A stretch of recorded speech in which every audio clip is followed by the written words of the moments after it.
Hello everyone and welcome back to Gold Series IMD2. With me is Shrink, and we just saw Buer take out Zhangbo in the first best of 5 series of the day. We're moving on to the second best of 5 series between Invictus Gaming Sword, the I-League champion. By the way, that championship got him, or net him $40,000, 40,000 US dollars, so pretty impressive championship there. And he's going to be going against World Elite's MrHumor, who is nominated by his team to be in this championship. Looks like we have some new casters here. Can you let us know who they are, Strink? We have Nami in the middle, and we are joined by Richard Knight, and we have Prince, who is the mastermind of this tournament by drawing the groups. Yeah, Prince, the evil mastermind, he drew everyone into these groups. So the reason why these players are fighting against each other is it's basically Prince's fault. But as you can see there, in case you guys can't read the Chinese, the player on the top there is Zhangbo, and he was able to take the first best of 5. Below him, the player he vanquished was Buer. Below that is Invictus Gaming's Sword, as you see him on the screen there, and the very bottom was World Elite's MrHumor. And so it looks like, so Taiji, I'm guessing, is the phonetical pronunciation of his name in Chinese, and it looks like he's giving an interview. So for Sword, he had, some other placements in tournaments, top 8s here and there. He got second place earlier in 2014, but then his big breakthrough was in I-League, where he won that $40,000. Basically, 20 times more than his other prize winnings combined up to that point. So really, really big win for him. And that's why he is here at the Gold Series Finals as well. Anything interesting in that interview, Shrink? Not particularly, but he's just said that he still wants to go with Rogue, but it's a hard time for Rogue, and we see he actually is not bringing Rogue. So Interesting that he said that. I mean, we saw him in the Hearthstone Team Stories. We do see his bounty is 6,000. Pretty good for a non-1 seed, 6 years old there.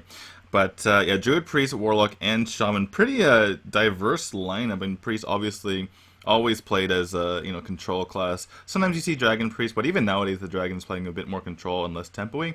And combine that with Shaman. So it'll be interesting to see what kind of Warlock and Druid decks he brings. Could be another aggro Druid potentially today, as we take a look at World Elite's MrHumor here. 2,000 bounty. He was nominated by his team. Did reasonably well at the Hearthstone Team Story, as we do see he's bringing Warrior, Shaman, Warlock, and Paladin. As I go ahead and write that down.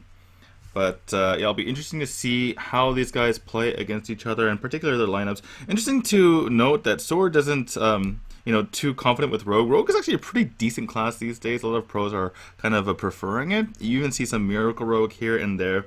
But yeah, at least for Sword, when we saw Sword play in the HGS, when he brought Rogue, it was more, he would bring kind of weird variants of Rogue, and maybe his thinking that Rogue isn't very strong now is a reflection of the fact that he can't come up with any weird rogues to bring to this tournament, maybe?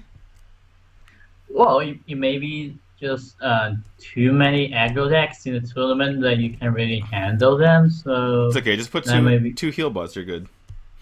that's definitely true, but So neither player banding out Shaman, which is pretty interesting. We saw the Priest banned out by MrHumor. So basically he doesn't want a deck that counters some of his decks. If he's playing Patron Warrior, then that definitely makes a lot of sense, because Priest basically just smashes Patron Warrior these days. He also is running Shaman as well, so that definitely makes sense. And then the Warlock banned out by Sword. MrHumor's Warlock banned by Sword, which makes sense as well, just because you don't know what's going to come on the Warlock. It could be something that counters all of your classes as well. So we are going to be getting into this first game. It's going to be the Shaman of Sword versus the Secret Paladin of MrHumor. This matchup definitely favors the Secret Paladin, but if Shaman gets off to a pretty good start, gets that damage in, maybe they can burst down the Paladin. And that is a very good start for him, and a very poor start for MrHumor, other than that Harrison Jones. yes, indeed. But Mr. Humor is starting to do low cost minions, so maybe that is able to help him up. But yeah, Leper double Gnome. one drop on turn 1 is very good for there. This is such a good situation for Sword because no matter what comes out, I mean, Minibot would be really nice, but gonna be just this um, Knife Juggler hitting the field. It definitely makes sense because if you don't play the Knife Juggler, then your opponent just kills off the hero power with the Tunnel Trog and moves on his merry way and keeps hitting the face. But I mean, I mentioned Secret Paladin usually beats out the aggressive Shaman, but this is not one of those games apparently so far. Definitely not, but Sword on turn 3, very awkwardly had a overload with that totem golem. So Yeah, the price you have to pay for, having such a strong opening is that you can't really do anything on turn 3. He can totem, which is nice. He wants a taunt or a healing totem here. Gets a healing totem, which is really nice, which means he can probably hit the face here, I imagine. The Secret Paladin will eventually have more value than you, so at some point you need to start hitting the face. So we see an egg come out of Mr. Humor's deck here. And on the side of Sword, he doesn't want to overload, so yeah, it's going to just be this Argent Horse Rider hitting the face. Going to be 7 damage to face now. Now he's turning on the Jets and just going straight for that. And, even with this, it's a pretty good curve here for Mr. Humor. But even with this, Doomhammer getting Harrison Jones, it still might not be enough for Mr. Humor. We'll just have to see. Lothar not really doing anything to stop the Doomhammer. But, yeah, a lot of damage coming to face and... like I said, Mr. Humor doesn't have the time to play this Mysterious Challenger. Probably going to be the Harrison Jones. And even when he does, even if he gets rid of this Doomhammer, there is a second Doomhammer, which is unfortunate for him. yeah, I think he needs to get the daddy totem. He doesn't get it. I mean, Somewhat risky play there because if it was a Neverbar Weblord or a Mana Addict, or a Mana Wraith, then it would be difficult to play this Harrison. The Mana Wraith obviously wouldn't shut him out of playing Harrison, but it would shut him out of playing maybe a Secret afterwards. So something like a Noble Sacrifice would be pretty nice here in this situation. So you see Sword, he sees his Doomhammer going away, but he's probably not too sad about it. Let's see if Mr. Humor can pick up anything. Actually, has double Zombie Chow, so a very kind of late game oriented Secret Paladin this is. And Avenge looks like it might be the play, although I don't really see Sword ever touching the stuff of Mr. Humor here. He's going directly to the face, I believe. yeah, And double. So it's gonna be double. that's this. Right. He can unload the mana No, cost. you don't have to. Although you just Yeah, but you want the extra damage shrink. No, I'm just kidding. Anyway, that is going to be lethal, and unfortunate for Mr. Humor there. He basically had, typically Secret Paladin is able to take out the Shaman, but looks like Mr. Humor is playing a bit more of a late game-oriented Secret Paladin, and just a blazing fast start by the Shaman there, and Sword able to take game 1. Yeah, I mean, it's a good matchup for Sword. It went up a quick start for Sword, and Mr. Human not so lucky in the beginning phase. So rather normal results, I would say there. And we'll see soon what they were going to bring in the second game. Right, and we do have a interview, it looks like, with World Elite's Mr. Humor. Pretty jolly guy, it seems like, smiling a bit. And yeah, so Paladin, Shaman, and Warrior still remaining for Mr. Humor, whereas we have Warlock and Druid for Sword. Might just see that Patron Warrior come out, though it's not the greatest if there's going to be Arena Warlock on the side of Sword. So actually, pretty tough decision here by Mr. Humor with what he goes with. He could just bring back the Secret Paladin, might be in a good spot. As far as interview, was there anything interesting that he mentioned there? He talked about his introduction to Hearthstone. He said, "I had a roommate who played all the games, and he just played one game at a time and quickly switched to another game. And he actually introduced me to Hearthstone. And what happened is that his roommate actually switched to another game, and Mr. Humor kept playing Hearthstone."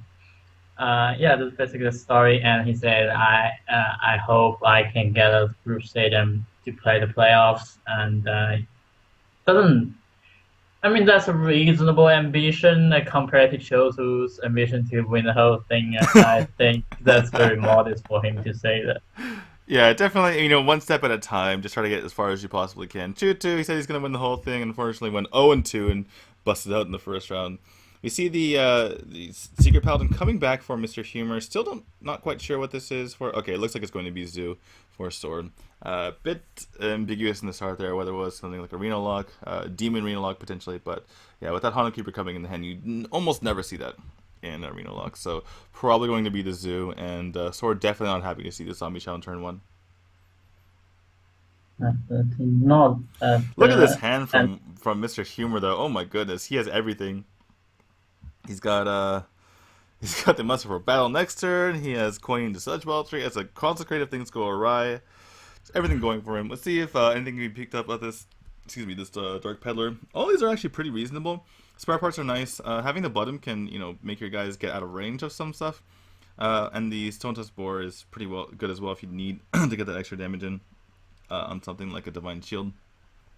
All of them are pretty reasonable, and I can definitely see why Sword is taking his time. None of them are that great here, though, so I imagine we're just going to see the Void Caller, or Void Walker, excuse me. And yeah, that does hit the field. So pretty big board here for Sword. I wonder if MrHumor commits to the Consecrate. The Muster for Battle is pretty good as well. Yeah, he's just going to do this. This definitely makes a lot of sense. And yeah, some pretty good trades here to take out all this stuff. There's notoriously no AoE in Zoo, so I mean these Spectral Spires are going to be working overtime. Unfortunately, they can't work after they're dead, so that's a bit unfortunate for him. And yeah, just going to take out two of those guys, and going to be the Void Caller coming out. Only thing he can draw out of his hand is Inking Boss, which is actually not too bad. And now yeah, we see these Sludge Bolts are hitting the field, and this is, I mean, we saw the Zoo beat out Midrange Paladin before. I mean, this obviously is Secret Paladin, but it's very mid-range focused, and even without any secrets, basically every single card you see is seen in Midrange Paladin. So you're seeing how Midrange Paladin can shut down Zoo in this case. yeah, I mean, Sword is kind of Well, has a yeah, sorry to cut you off there. He has an interesting situation. I do like this play. He's setting up for the Knife Dragon next turn. He has a ton of knives potentially next turn. Between the Imp King boss, the Implosion, and the Haunted Creeper. However, MrHumor is going to go ahead and play this Loatheb, so that's going to have to wait for another day. He might still have to play out the Snuff Juggler, but no Implosion probably. Or definitely, actually, I should say. yes, it's true. Um, Obviously, such a nice pickup for Sword there. Yeah, and actually Uh, picks up Flame Imp as well, so he can maybe just... well, I guess he can't really sacrifice his um, Void Caller, but that'll be something that can get onto the board. 3-2 is not too bad. It seems like it's weak because the 1-drop, but it's still kind of like a 2-drop, really, that you get off your 3-4, so it's kind of nice. Basically, your Void Caller turns into... Palette Shredder. So we see some knives coming onto the field, anything going on. So yeah, does kill off a 1-1 there. So not too bad overall. And yeah, I mean, MrHumor went from a pretty dominating position to now it's kind of sticky. But this Consecrate is going to do a ton of work here.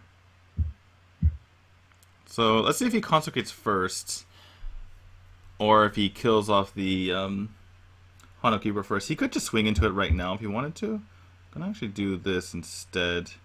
And yeah, this definitely, well, okay, yeah, okay. So basically a lot of logistics here, a lot of semantics as far as how he goes for it, and definitely makes sense for him to play the egg first because the Loatheb could die to that ping. And so now he clears the board completely without having any imps or spectral spiders coming out. So it definitely made sense the way MrHumor played that out. And Sword on the back foot once again. Hits for 4 though, right after the Consecration comes out. Nice hit for 4. Mysterious Challenger though is going to have a lot to say about how this game is going. And actually gonna not go for it. Actually gonna go for this play and taunt up his egg, which will help start cleaning off this board. There is an owl on the side of Sword, but I guess not going for the Mysterious Challenger here definitely makes sense, just because again, Zoo doesn't have AoE. And there might be a way to deal with Mysterious Challenger, some sort of random BGH tech or, Power Overwhelming in that situation. yes, that's true. Actually, we actually saw some players play Hellfire or Shadow Flame in a Zerlock, but not a choice in this tournament so far. And redemption not wanted since you have Mysterious Challenger in the hand already. And but I think this game is pretty much over. That the sword doesn't have anything to come back, come forward, and the padding is on 24, pretty safe health there as well. Right. So yeah, it's just gonna be concede. A lot of times the zoo is able to, choose whether or not it wants to trade or hit the face, depending on how likely your opponent has, certain pieces of removal, etc. But if you're having to remove everything and you can't get any damage in, you're not really a face deck as zoo. So it definitely makes sense that game was pretty much over.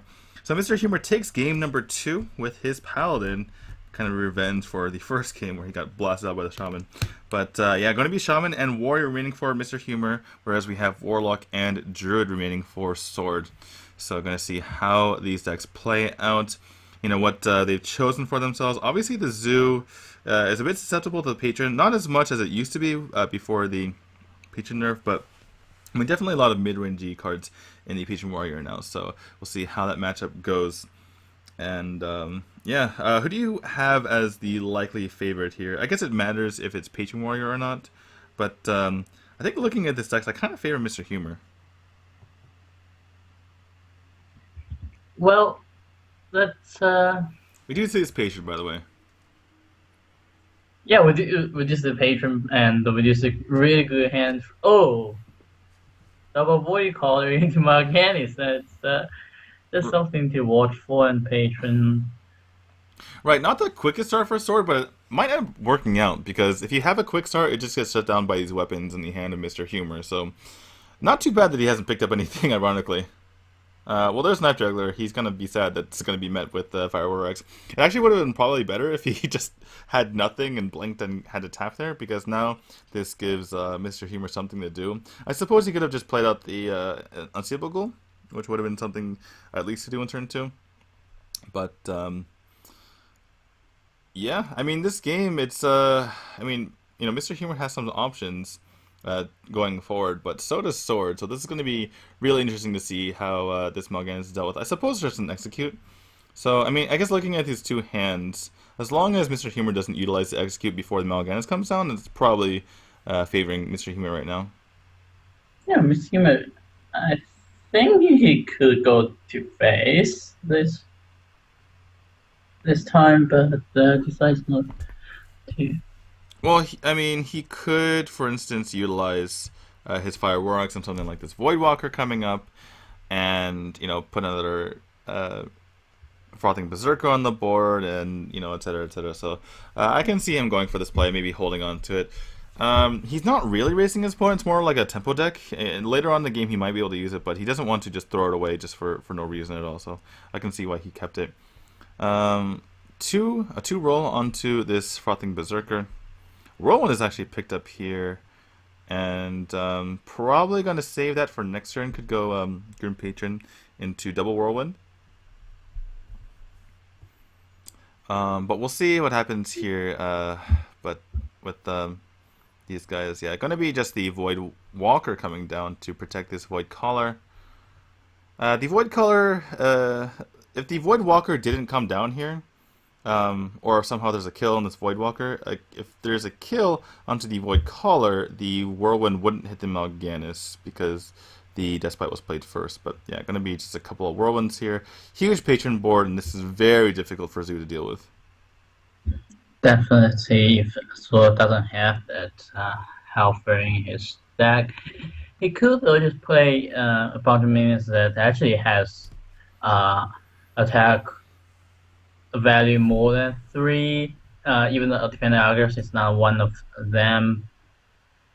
Looks like he's going to guarantee get Mal'Ganis out of here. But that is going to be executed. So, he's kind of, fighting decently well for the board, which is kind of nice for him. It's probably going to be, let's see, do you play the Armorsmith or the Unseeable Ghoul? Probably Unseeable Ghoul, right? Yeah, just go for the Unseeable Ghoul. This just makes it so difficult for your opponent. And yeah, just gonna hit the face here. No reason to trade into this Void Caller. You've already seen the good thing that can come out of it.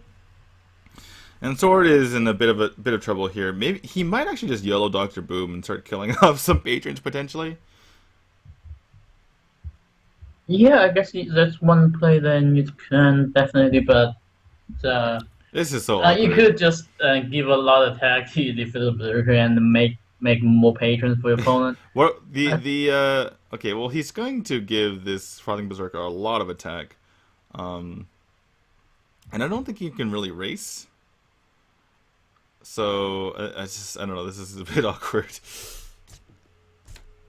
Oh my god. So Mr. Humor's own Doctor Boom comes in the field. Actually, that's just lethal on board.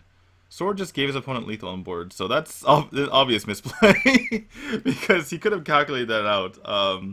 Mr. Humor just takes it. I was assuming it wasn't lethal because why would you purposely give your opponent lethal?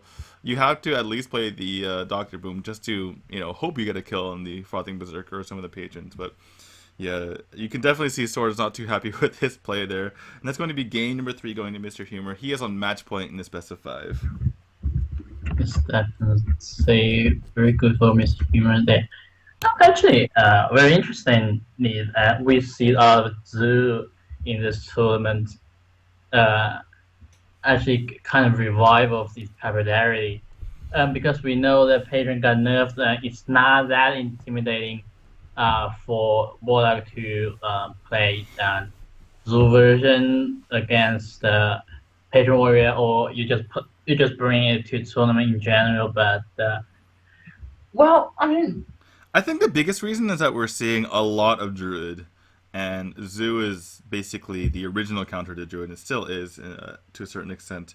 So yeah, I think that's definitely the reason why. I mean, we have 3 Druids in this group. We had I think 4 in Group E, and then a bunch more obviously in the groups prior to that. In any case, we're going to see that Zoo come out here and going to face off against the Shaman. Mr. Humor gets rid of everything, so he's able to pick up here.